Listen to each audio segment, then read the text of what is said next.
তৌহিদি জনতার মতো নয়, তৌহিদি বিশ্বাসের অনুকূলে নয়, বরং এখানে যে সুবিধাবাদী এবং স্বার্থান্ধ কিছু গোষ্ঠী যুক্ত হয়ে পড়ে সেটাকে মাথায় রেখে আসলে একটা স্যাটার এই কবিতাটা লেখা হয়।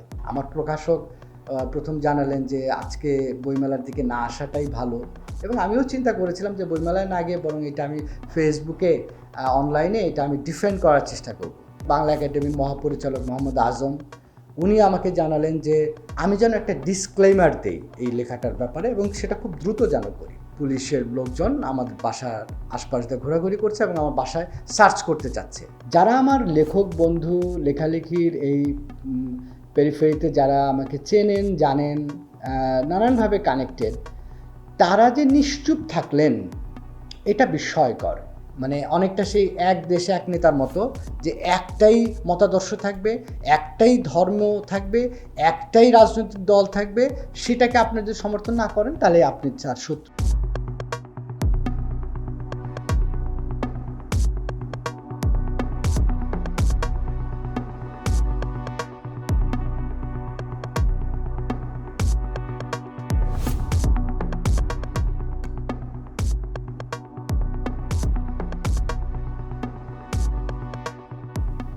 যে কবিতাটাকে নিয়ে ঘটনা আসলে তৌহিদি জনতা কবিতাটার নাম, এটা লেখা হয়েছিল 2019 সালে। সেখানে একটা পটভূমিতে লেখা হয়, সেটা হচ্ছে ভোলায় ওই সময় একটা ঘটনা ঘটেছিল। তৌহিদি জনতার ব্যানারে একটা বাজারে আক্রমণ হয় এবং বেশ লুটপাট হয়। তখন যে আসলে তৌহিদি জনতার কাজ যে আসলে তৌহিদি জনতার মতো নয়, তৌহিদি বিশ্বাসের অনুকূলে নয়, বরং এখানে যে সুবিধাবাদী এবং স্বার্থান্ধ কিছু গোষ্ঠী যুক্ত হয়ে পড়ে সেটাকে মাথায় রেখে আসলে একটা স্যাটার এই কবিতাটা লেখা হয়। এইখানে যে স্যাটারটা সেটাও একটু ব্যাখ্যা করে দেওয়া দরকার। স্যাটারটা মূলত হচ্ছে এই কবিতার মধ্যে যে আসলে তৌহিদি জোশ নিয়ে কথা বলছে, মানে মিছিলে যাবার আগ মুহূর্তে তাকে ফোকাস করা হচ্ছে কবিতাটার মধ্যে। সে নিজেই বোঝে না, যেহেতু তার মধ্যে আসলে ওই ইমানি ব্যাপারটা নাই, ধান্দাটা যেহেতু আছে, সেহেতু সে নিজেই বুঝতে পারছে না যে তার আচরণ এবং কথায় খোদ রাসূলকেই অবমাননা করা হচ্ছে। এখানেই হচ্ছে আসলে কবিতাটার আয়রনি। তো সেখানে অনেকে যেটা ভুল বুঝতেছেন বা ওই সময় বুঝেছেন, সেটা হলো যে নিশ্চয় কবি এখানে কথা বলছে রাসূলকে একটা স্ল্যাং বলার ভিতর দিয়ে, বা রাসূলকে নিয়ে কথা বলছে, সেই বাক্যের মধ্যে সে আবার স্ল্যাংও বলছে। এটা হচ্ছে আপত্তির জায়গা। কিন্তু যেটা রিড করা দরকার সেটা হচ্ছে এটা কবির কথা না। কবি যে ক্যারেক্টারটা ডেপিক্ট করছে এখানে, সেটা হচ্ছে পুরান ঢাকার একজন আধা মাতাল অবস্থায় থাকা একটা লোক, তাকে দিয়ে দেখাচ্ছে যে আসলে তৌহিদি জনতার মধ্যে যারা যুক্ত হয় তারা কোন কোন লেভেল থেকে এসে যুক্ত হতে পারে। এবং এই ব্যানারটা নিয়ে যে কাজটা হয়, একটা মব তৈরি যেটা হয়, সেটা তো আসলে কখনো আসলে লফুলি, মব জিনিসটাই তো আনলফুল একটা ব্যাপার। সো দ্যাট এই ধরনের যে পাবলিক এজিটেশন বা অ্যাটাকিংয়ের যে ঘটনাটা ঘটে, সেটার মধ্যে এই ধরনের মানে নানান ধরনের উল্টাপাল্টা ব্যাপার থাকে, মানে কন্ট্রাডিক্টরি বিষয়াদি থাকে। তো স্যাটায়ারের মূল উপযোগ্য আসলে এটা। এবং এই কবিতাটা যখন 2019 সালে ফেসবুকে পোস্ট করি আমি, তখন আসলে ওই অর্থে কোনো ঝামেলা হয় না, এটা সবাই এনজয় করছে এবং কবিতাটার মিসরিডিং হওয়ার কোনো সুযোগও ছিল না। তারপর যেটা হলো 2024 সালে আমার খুতবাগুলি যে বইটা আসলো, সেই বইটার মধ্যে এটা যুক্ত হয়। এখানে একটু বলা দরকার যে আমার খুতবাগুলি, এই বইটা মূলত হচ্ছে আমাদের যে ধরনের ট্রেন্ডি চিন্তাভাবনা আছে সেগুলোর মধ্যে এক ধরনের টুইস্ট করা, বা হচ্ছে সেগুলার গলদগুলা দেখানো, সেটা গদ্য পদ্য নানা আকারে এখানে বলার চেষ্টা আছে, এবং সেখানে পার্সোনাল লাইফ নিয়েও কথা আছে। অর্থাৎ এটা এক ধরনের এক্সপেরিমেন্টাল একটা লেখা ছিল, যেখানে লেখক তার পার্সোনাল লাইফ থেকে শুরু করে তার আশপাশের যে মানুষজন তাদের সম্পর্কে তার যে অবজারভেশনগুলা, সেখানে সে ক্রিটিক নিজেকেও যেমন করছে, নিজের ধর্মবোধকে করছে, নিজের সাহিত্য চিন্তাকে করছে, সব কিছুই। এই তর্কটার পরেই, মানে যে তর্কটা শুরু হলো সেটা হলো 2025-এর বইমেলায়। এইটা বইটা বেরিয়েছিল 24-এ, আমরা 25-এর বইমেলায় যখন আমার একটা কবিতার বই বেরোয়, সেটা হচ্ছে পায়ে বিঁধেছে হসন্ত, এবং পাশাপাশি এই আমার খুতবা বইটাও ছিল ওখানে। তো ওই বইমেলার 9-10 তারিখের দিকে সম্ভবত একটা ঘটনা ঘটে, সেটা হচ্ছে সব্যসাচী স্টলে একটা তৌহিদি জনতার এই ব্যানারের কিছু ছেলে পেলে আক্রমণ করে। তার মূল ব্যাপারটা ছিল যে তসলিমা নাসরিনের বই প্রকাশ নিয়ে তাদের ক্ষোভ। এখন এখানে আমার পয়েন্টটা হচ্ছে যে কোনো লেখকের বই প্রকাশ করা যাবে না কি যাবে, এটা তো আসলে একটা সরকারি সিদ্ধান্ত, রাষ্ট্রীয় সিদ্ধান্ত, এবং রাষ্ট্র যদি এমবার্গো দেয় তাহলে তো ওই প্রকাশক নিশ্চয়ই সে বই করবে না। কিন্তু আমরা জুলাই আন্দোলনের ভেতর দিয়ে তো আসলে আমরা এই ধরনের যে রেস্ট্রিকশনগুলো ছিল সেটার বিরুদ্ধে আমরা লড়াই করেছিলাম, এবং আমরা চাচ্ছিলাম যে বিচিত্র ধরনের চিন্তা চর্চার যে জায়গাগুলো আছে সেটাকে আমরা ইনক্লুসিভলি দেখব, অর্থাৎ সব ধরনের চিন্তা সোসাইটি যাতে ডেভেলপ করতে পারে। তো এটাকে যখন অ্যাটাক করা হলো বইয়ের মেলার ভিতরে স্টলে, এবং সেখানে একটা প্রকাশককে অসহায়ভাবে লাঞ্ছিত করা হচ্ছে, সেটার ব্যাপারে আমাদের কর্তৃপক্ষের কোনো মানে হেলদোল নাই। ওই দিন রাতে তখন আমার আবার সেই তৌহিদি জনতা কবিতাটা আমার হঠাৎ মনে পড়লো, এবং মনে হলো যে আমি এটা শেয়ার দিই, কারণ তৌহিদি জনতা আসলে যে কাজটা করে সেটা কি আদৌ তৌহিদি কাজ, সেই জায়গা থেকে আমি লেখাটা শেয়ার দিই। কিন্তু এইবার যেটা হলো, লেখা শেয়ার দেওয়ার পর থেকেই এখানে নানান ধরনের রিয়াকশন আসতে শুরু করে, অনেকে যুক্তিতর্ক করতে থাকে, এবং আমি সেখানে রেসপন্স করি। আমি বোঝাবার চেষ্টা করি তারা যেহেতু এটাকে ধর্মীয় অবমাননার জায়গা থেকে দেখছিল প্রথমে, এবং রাসূলকে অবমাননার জায়গা থেকে, আমি সেটা ডিফেন্ড করার যথাসাধ্য চেষ্টা চালাই। কিন্তু পরের দিন যেহেতু সকালে আমার অফিস ছিল, আমি অফিসে যাই, বাই দিস টাইম যেটা হয় এটা ভাইরাল হতে থাকে, এবং একরকম আমাকে চূড়ান্ত অর্থে একটা ট্যাগিংই দেওয়া হয় যে আমি আসলে ইসলামের শত্রু। খেয়াল করলাম যে আমাকে আসলে অনেকেই খুব সতর্ক করছে নানানভাবে। বিশেষত ওই দিন আমি অফিস থেকে ফিরে আসার পথে প্রথমে আমাকে সতর্ক করা হলো। আমার প্রকাশক প্রথম জানালেন যে আজকে বইমেলার দিকে না আসাটাই ভালো, এবং আমিও চিন্তা করেছিলাম যে বইমেলায় না গিয়ে বরং এটা আমি ফেসবুকে অনলাইনে এটা আমি ডিফেন্ড করার চেষ্টা করব। তারপরে আমি যখন বাসায় গেলাম তখন আমাকে ফোন দেন সন্ধ্যার দিকে প্রথম আলোর ব্যবস্থাপনা সম্পাদক কবি সাজ্জাদ শরীফ। তিনি আমাকে খুব সতর্ক করলেন, রিকোয়েস্ট করলেন যে বইমেলার দিকে না যাওয়ার জন্য এবং সতর্ক থাকার জন্য। তারপরে আমাকে ফোন করেন বাংলা একাডেমির মহাপরিচালক মোহাম্মদ আজম। উনি আমাকে জানালেন যে প্রচুর ফোন আসছে তার কাছ থেকে, এবং এটা অনেক দূর পর্যন্ত ছড়ায় গেছে, আমি যেন একটা ডিসক্লেইমার দেই এই লেখাটার ব্যাপারে, এবং সেটা খুব দ্রুত যেন করি। যাই হোক, আমি আমার অন্যান্য বন্ধুবান্ধবের সঙ্গে আলাপ পরামর্শ এবং তাদের উদ্বেগ উৎকণ্ঠা এবং আমার ব্যক্তিগত উৎকণ্ঠার জায়গা থেকে মনে করলাম যে এটা আসলে একটা অ্যাপোলজেটিক ডিসক্লেইমার দেওয়া দরকার। তো আমি সেটাই আসলে লিখি, কিন্তু তাতেও আসলে যেটা হয় যে সংক্ষুব্ধতা কমছিল না। এবং ওই দিন রাতে আমার এক শুভাকাঙ্ক্ষী আমার বাসায় চলে আসে, এবং সে আমাকে প্রস্তাব দেয় যে এটা হচ্ছে যে অন্ততপক্ষে আমার পার্সোনালি আমার বাসায় থাকা উচিত না। ওর বাসায় আমাকে নিয়ে যেতে চায়, কিন্তু আমার ফ্যামিলি মেম্বার আসলে এটাতে রাজি হচ্ছিল না যে আমি একা কোথাও চলে যাই। তো এখন ফুল ফ্যামিলি নিয়ে তো আসলে একটা হুট করে বন্ধুর বাসায় যাওয়া যায় না। তখন আমি মানে সিদ্ধান্ত নিলাম যে আমি পরদিন সকালে খুব ভোরে আমি আসলে আমার বাসা থেকে অন্য কোথাও শিফট হব, এবং অ্যাকর্ডিংলি আমি সেই পরদিন সকালেই মানে অলমোস্ট ফজরের আজানের আগেই আমি বাসা থেকে সবাইকে নিয়ে বের হই। এবং এটা খুবই প্যাথেটিক ছিল এই কারণে, আমি যতটা না নিজেকে নিয়ে ভাবছিলাম, যেমন আমার ছেলে দেখলাম, আমার ছেলে ক্লাস 4-এ পড়ে, সে 10-11 বছর বয়স, সে বেশ আতঙ্কিত হয়ে পড়ছে, এবং সে এরকম একটা তার ট্রমা থেকে যেমন এরকম একটা কথা বলছে যে বাবা ওরা কি আমাদের বাসায় হামলা চালাবে যেভাবে হাসিনার বাড়িতে হামলা করেছিল। তো আমি আসলে ওই সময় বলবো যে কি উত্তর দেওয়া যায়। আমি বললাম যে হামলা করতে পারে কেউ কেউ, করবেই তা না, সেজন্য আমরা অন্য জায়গায় চলে যাব। এবং ওকে আমি বোঝালাম যেহেতু এখানে হাইড করার ব্যাপার নাই, যে একটা লেখা নিয়ে এরকম ভুল বোঝাবুঝি হচ্ছে, আমাকে এরকম ভুল বুঝতেছে এবং আমার প্রতি একটা ক্ষোভ তৈরি হয়েছে। তো আমি পরদিন আসলে চলে যাই আমার শ্বশুর বাড়িতে, কিন্তু আমার শ্বশুর বাড়িটা ওই সময় পরিত্যক্ত অবস্থায় ছিল, মানে বাড়িতে কেউ ছিল না। তো আমি ওখানে গিয়ে থাকি, এর মধ্যে সারাদিনই আমি খেয়াল করছিলাম নানান দিকে মিছিল টিছিল। ওই সময় মিছিল বলতে আমি খেয়াল করলাম যে সম্ভবত ঢাকা কলেজের ছাত্রদের মধ্যে একটা উত্তেজনা তৈরি হয়েছে, কারণ ফেসবুকে আমার প্রোফাইলে ছিল যে আমি ইডেন কলেজ বা ঢাকা কলেজের শিক্ষক, যদিও সেটা আমার আগের পদায়ন ছিল। আমি লাস্ট ছিলাম নাইমে ছিলাম, জাতীয় শিক্ষা ব্যবস্থাপনা একাডেমি। এটা তারা একটু পরে জানতে পেরেছে এবং যে কারণে ঢাকা কলেজের ছাত্ররা এবং ইডেন কলেজের মেয়েরা হয়তো দায়িত্ব মনে করেছে যে তাদের প্রতিষ্ঠানে এরকম একজন শিক্ষক আছে, তার বিরুদ্ধে তাদের একটা প্রতিবাদ করতে হবে। সেই জায়গা থেকে তারা প্রতিবাদ করেছে, আমি এটা জানতে পারলাম। এবং ওই দিন সন্ধ্যাবেলায় আমি বাসায় আসলে যেহেতু আমার মাকে রেখে এসেছিলাম, আমার মা খুবই অসুস্থ ছিল তখন, কাজের বুয়া এবং মা ছিল। তো আমি ওই সময় আমার বড় ভাই আবার ধানমন্ডি থাকে, বড় ভাই বললো যে মাকে ওনার বাসায় নিয়ে আসবে, সেই জন্য বড় ভাই সন্ধ্যার দিকে আমার বাসায় যায়।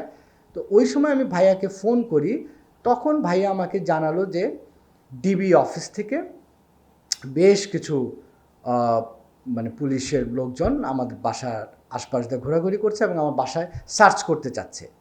তো যতই উনি বলছেন যে আমি বাসায় নাই, কিন্তু ওরা বিশ্বাস করছে না, ওদের ডিভাইসে নাকি দেখাচ্ছে আমার পজিশন আমার বাসাতেই, এবং ওরা আমাদের 4তলা বাসার সব ফ্লোরে সমস্ত জায়গায় তন্ন তন্ন করে খুঁজছে, যেহেতু আমাকে ফোনে কন্ট্যাক্ট করতে পারছিল না। তো যাই হোক, ও বলছিল যে এখন ভাইয়া আপনাকে তো আমাদের আসলে ইয়েতে নিয়ে আসতে হবে, মানে একটু আমাদের হেফাজতে নিয়ে আসতে হবে, এটা আমাদের উপর থেকেও নির্দেশ এবং আপনার সেফটির জন্য এটা দরকার। আপনার কোনো ধরনের অসম্মান বা কোনো ধরনের ইয়ে হবে না, যন্ত্রণা কষ্টের কোনো কারণ নাই, আপনি যাতে আরামে কয়েকটা দিন থাকতে পারেন, জাস্ট আমাদের সঙ্গে কয়েকটা দিন থাকবেন। তো আমি তখন ওকে বললাম যে আমি আজকে এত ক্লান্ত, এই রাতের বেলা আপনাদের অফিসে আমি যাব না, আপনি কালকে সকালে আমাকে ফোন করেন। তো সে কিছুতেই মানবে না, না না আপনার কোথায় আছেন বলেন, আমি আসতেছি। তো আমি ওই সময়ই জাস্ট রাতের খাওয়াটা শেষ করে আমি আবার আমার ওই শ্বশুর বাড়িতে চলে যাই, যেটা পরিত্যক্ত অবস্থায় ছিল, কেউ ছিল না, এটা একটু পাশেই ওই বাড়িটা থেকে। তো ওরা ঠিকই রাত 2:30টার সময় আমার ওই ওয়াইফের বড় বোনের বাসায় চলে আসে এবং সেইখানে আসার পর যেটা ওখানে খুবই বাজে একটা কাজ করে, সেটা হলো যে আমার ছেলেকে ঘুম থেকে তোলা, এবং সে তো একটা মানে তার কাছ থেকে সত্য জানার চেষ্টা, যেহেতু বড়রা কেউ বলছে না, সবাই বলছে না উনি এখানে আসছিলেন কিন্তু চলে গেছেন, কোথায় গেছেন আমরা জানি না। তো আমার ছেলেকে ওরা চার্জ করার চেষ্টা করছে, খুবই আনইথিক্যাল আমি মনে করি এটা, যে কারণ হচ্ছে একটা মানে বাচ্চাকে তো আসলে এই ধরনের জেরা করা যায় না, তা রাত 2:30টার সময় কারো বাসায় ঢোকা যায় কিনা সেটাও তো প্রশ্ন। তো যাই হোক, আমার ছেলে বলছে আমি জানি না। তারপর আমার যে মেয়েটা, যার বয়স 5-6 বছর, তাকে ওরা ঘুম থেকে তুলবে এরকম একটা থ্রেট দিছে।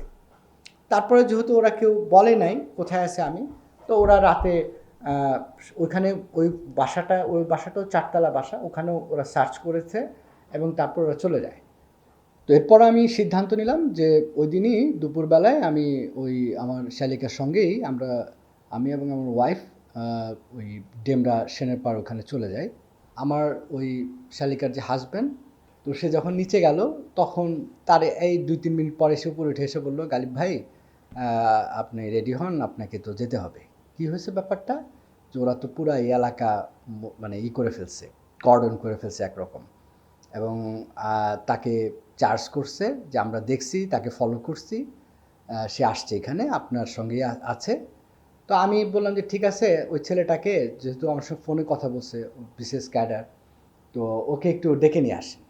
ওই আমার শালিকার হাজব্যান্ডকে বললাম। তারপর ও আসার পরে ওর সঙ্গে ওই চা খেতে খেতেই কথা বললাম, এবং ও বললো যে আসলে কী কী প্রবলেম হয়েছে, কোন কোন জায়গা থেকে চাপ আছে ইত্যাদি না অনেক কিছু আমাকে বললো।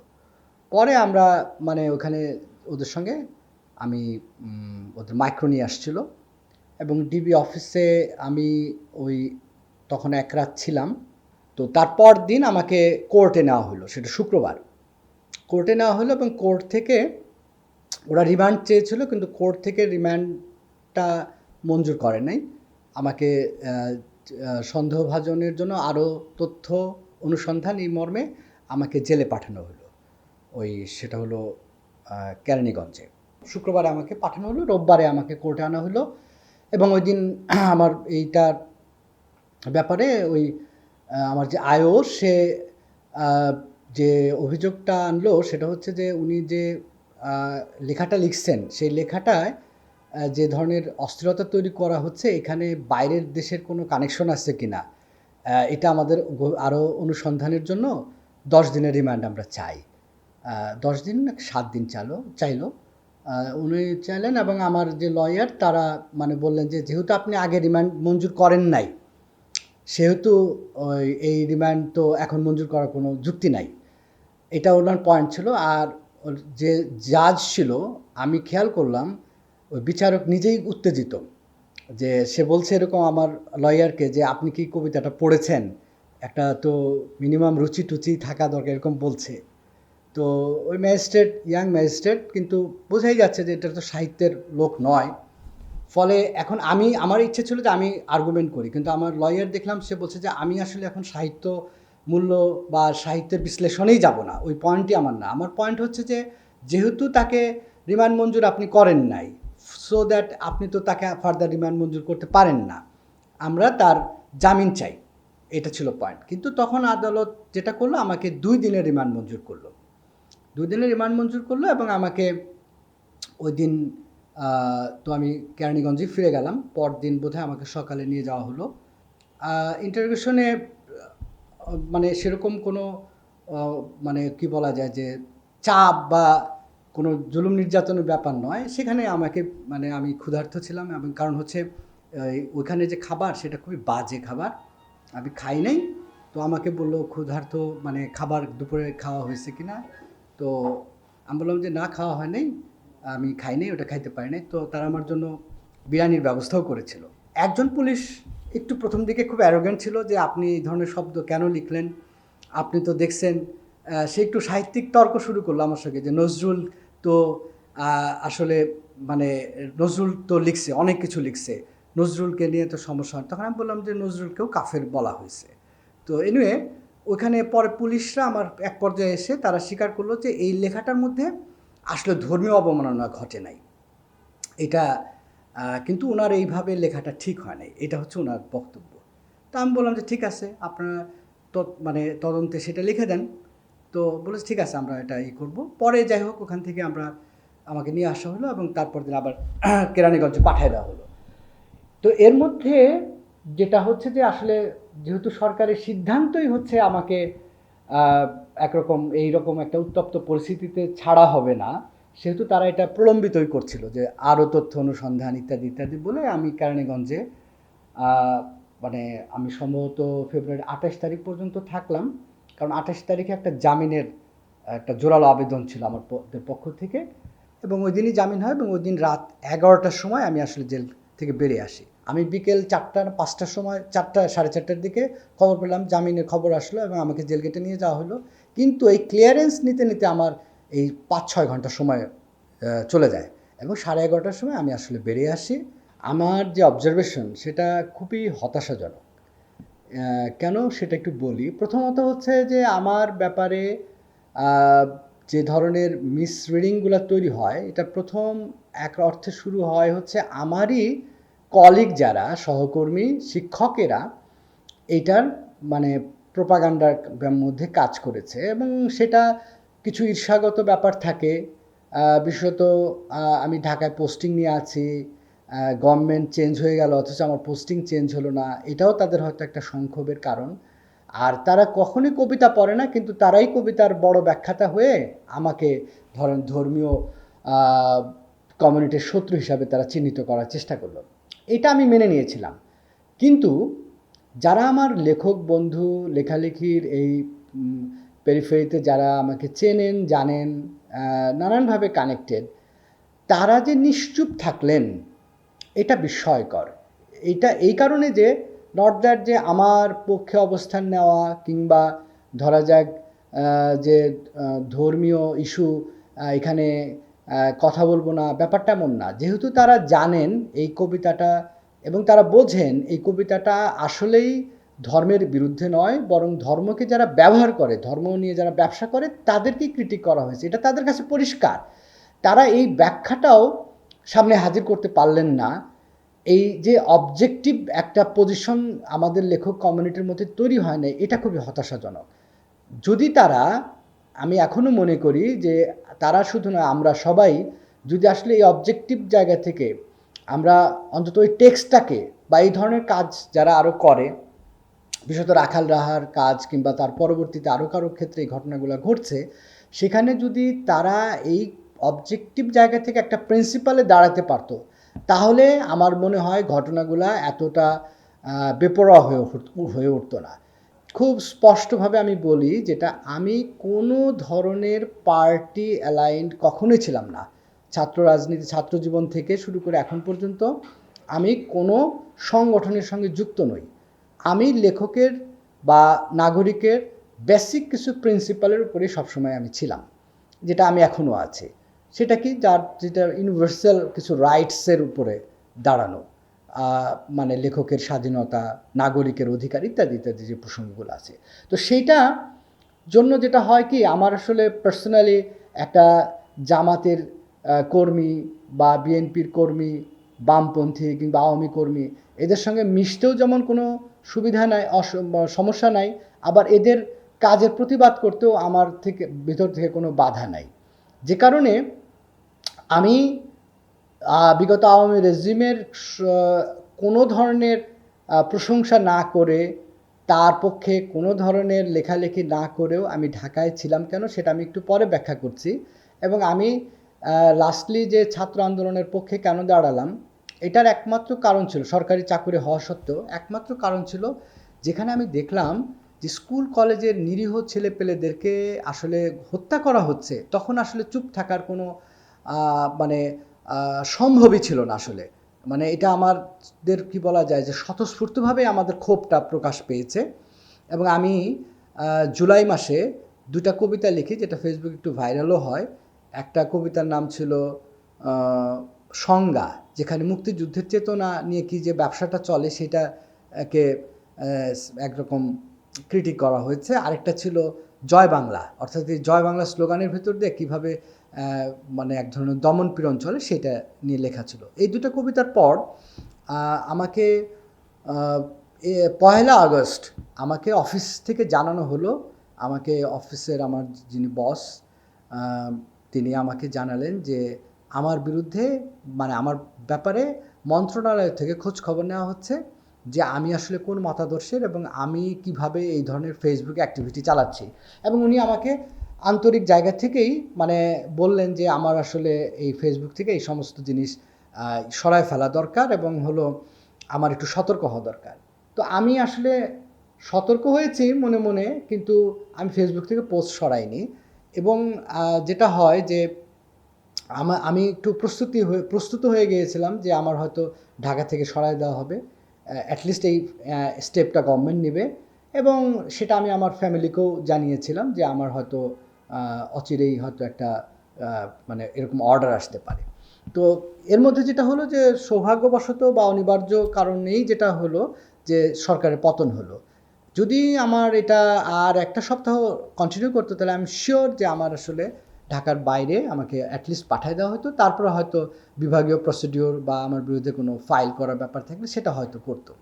কিন্তু ওই সময় আসলে এটা বিবেচনা করার মতো আসলে পরিস্থিতি ছিল না। আমার এটা বলতে দ্বিধা নাই, আমি পলিটিক্যালি আওয়ামী লীগের বিরোধিতা করেছি বটে, তার সরকারের বিরুদ্ধে যারা আন্দোলনে ছিল তাদের আমি সমর্থন দিয়েছি সর্বান্তকরণেই। কিন্তু সাংস্কৃতিক যে বলয়টা আওয়ামী লীগের রাজনীতির ভেতর দিয়ে গড়ে উঠেছে, যারা আমরা যদি বলি আওয়ামী লীগের কালচার ফ্রন্ট, তাদের সঙ্গে আমার রিলেশন যেমন আগেও ছিল, এখনও আছে এবং ভবিষ্যতেও থাকবে। এইটা ঠিক পলিটিক্যাল হিসাব নয়, এটা একেবারে অ্যাস্থেটিক্যাল। এবং সেটা আসলে দীর্ঘদিনের মানে এক ধরনের সাহচর্যের ভিতর দিয়ে এই সম্পর্কটা গড়ে উঠেছে। এবং এটা ক্ষেত্রে আমি বলবো যে ধরেন যে কথাটা বলতে হয় যে আমরা যদি কবিতা নিয়ে কথা বলতে চাই, ফিল্ম নিয়ে কথা বলতে চাই, আমরা যদি মিউজিক নিয়ে কথা বলতে চাই, আমরা আসলে কার কাছে যাব? আমরা কি একজন ধর্মীয় পুরোহিতের কাছে যাব, নাকি আসলে যে মিউজিক নিয়ে কাজ করে তার কাছে যাব? আমি পুরোহিতের সঙ্গে আমার যতই ভালো সম্পর্ক থাক, একজন আলেমের সঙ্গে আমার যতই আলেমের প্রতি ভালোবাসা থাকুক, আমি তো তার সঙ্গে সাহিত্য নিয়ে আলাপ করতে যাব না। আমি তো সাহিত্য নিয়ে আলাপ করব তারই সঙ্গে যে সাহিত্যের কাজটা করে। তো এই জন্যে এই হিসাবটার মধ্যে ধর্মীয় রাজনীতি এই সমস্ত সম্পর্ক দিয়ে আসলে এটা বিচার করলে হবে না। এটা আমাদের খুব ভালো করে বোঝা দরকার। যে কারণে হয়েছে যেটা, আমি এটা অকপটেই স্বীকার করি যে আমার এখানে পার্সোনালি যেমন রাজনৈতিক সম্পর্কের বাইরেই ব্যক্তিগত সম্পর্কের জায়গা থেকে নাসিরুদ্দিন ইউসুফ বাচ্চু বলি কিংবা কামাল চৌধুরী বলি, এদের সঙ্গে যেরকম যোগাযোগ আছে, একইভাবে ফরহাদ মজহার, সলিমুল্লাহ খান, এরাও আমার একই রকম শহীদ ওই ব্যক্তিগত জায়গা থেকে, এবং এটা আমি এখনও এনজয় করি, কন্টিনিউ করি, এবং আমি মনে করি এটা অন্য হিসাবের বাইরে রেখেই নিজেদের কাজের ধরনের কারণেই এই সম্পর্ক কন্টিনিউ করাটা দরকার। কিন্তু ভেরি আনফর্চুনেটলি যেটা ঘটেছে সেটা খুবই এক্সক্লুসিভ একটা ব্যাপার, এক্সক্লুডিং একটা পদ্ধতিতে গিয়েছে, যে অর্থাৎ আপনাকে এক দেশদর্শী, এক মতাবলম্বী, মানে অনেকটা সেই এক দেশে এক নেতার মতো, যে একটাই মতাদর্শ থাকবে, একটাই ধর্ম থাকবে, একটাই রাজনৈতিক দল থাকবে, সেটাকে আপনি যদি সমর্থন না করেন তাহলে আপনি তার শত্রু। এইরকম একটা পরিবেশ যে তৈরি হয়ে যাচ্ছে, এবং তার বিরুদ্ধে যে আমরা আসলে যারা আন্দোলনের পক্ষে ছিলাম তারা যে আসলে এখনও সোচ্চার হতে পারছি না, এটা কিন্তু খুবই দুর্ভাগ্যজনক, এবং এটা ভবিষ্যৎ বাংলাদেশের জন্য আশঙ্কাজনক আমি বলবো।